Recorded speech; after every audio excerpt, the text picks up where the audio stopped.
Hello again. And today we want to give a lesson on what are the odds. Okay, I want to give you a very brief intro of what we're going to be speaking today.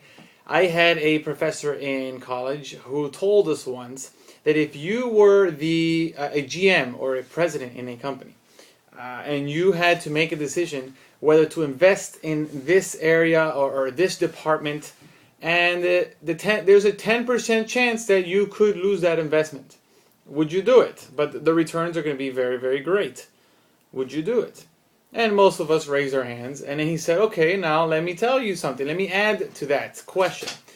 If that 10% chance included that the company would lose all of its assets, it would lose everything completely. If a 10% chance that it goes wrong, would you still invest?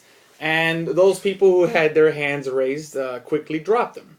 Okay, you can't just sit here and go by numbers alone. Okay, that was the lesson that he taught. You have to weigh the risk of that risk.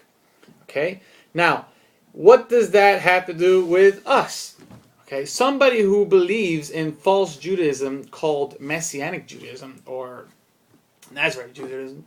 Again, we keep saying whenever I say Messianic Judaism, I am including every single type of false Judaism that's trying to mix Jewish ideas with Christian beliefs. Okay, that is what I refer to as Messianic Judaism. If they're technically called by some other name, the common denominator is they try to mix Jewish customs or Jewish themes, Jewish ideas with the personality of Jesus or Yeshua or whatever else you want to call him.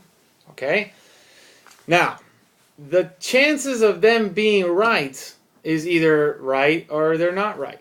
Correct? So it's actually a 50-50 chance. We know it's actually a 0% chance, but at the best case scenario, it is a 50-50 chance. Okay? Now, the way, those not familiar with probabilities and statistics, the way statistics work is it's a ratio, okay? It's the probability of X event happening. Let's say you had a deck of cards, 52 playing cards, and the chances of you pulling out an ace of hearts is 1 out of 52, right? Because there's only one ace of hearts in that 52 card deck. So that's the probability. Let's say if it was 26, the chances of you picking a red card, it would be half 50-50 chance because 26 divided by 52 is 50.5. So ratios, probabilities always fall within the number of 0 or 1. Okay? So they could be either 0.08 or 0.000003, etc. Or it could be 0.90 or 0.99. Any of those scenarios, okay? So the closer you are to 0, the more likely it is an impossible event. Okay? And the closer you are to 1, the more guaranteed this event is true. So it's not coincidence that Hashem is 1, because he's a guaranteed event. Hashem is guaranteed. He's the only thing that's guaranteed in this world.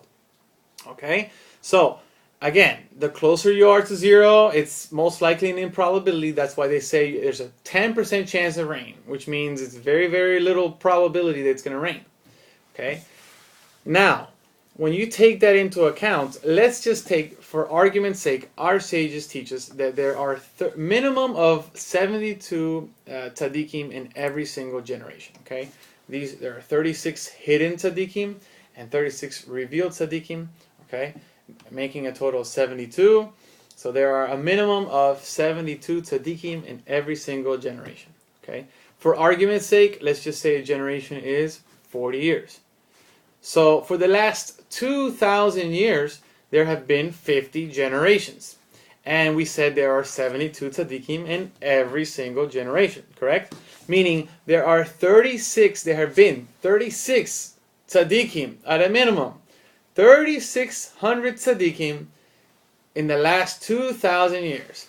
And not one of them vouches for Yeshua or says anything positive about the man. Not one.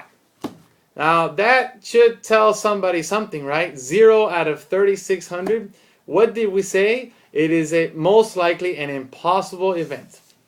Okay, so how could it be that out of minimum 3,600 tzaddikim, okay, not one says, we should probably reconsider, this guy could be the Messiah, etc., etc. He could have been a good Jew, etc., etc. Not one. That should make somebody think, if you're honest with yourself, there is something wrong with that equation. And this is just a short little video to show how the simple math of probabilities clearly shows that there's something tainted with this personality of Yeshua and false beliefs. And none of these people who believe in this were shown by any of these tzaddikim that this guy is who they say he is. Every single one of these people who comes to believe in Yeshua as the Messiah, as a good Jew, as a tzaddik, as whatever you want to call it, not one learned it from a tzaddik, from a righteous rabbi. Not one. They all heard it from a neighbor, a brother, a parent, a pastor, some kind of ex-convict, whatever it is they heard it from, but they did not hear it from a righteous leader and teacher of Torah law. I wonder why. Because not one of them believes in this. And that should tell something. Where does your core belief come from? What is the source? Is the source a pure source? Is your false leader or rabbi, Messianic rabbi, is he a tzaddik? Okay. Is your pastor, is he a tzaddik? Because some of these Messianics, they have some decency and they call themselves just pastors. Or they use the Jewish term ro'eh. So they try to make it sound more Jewish. Or moreh. They try to sound like moreh means teacher.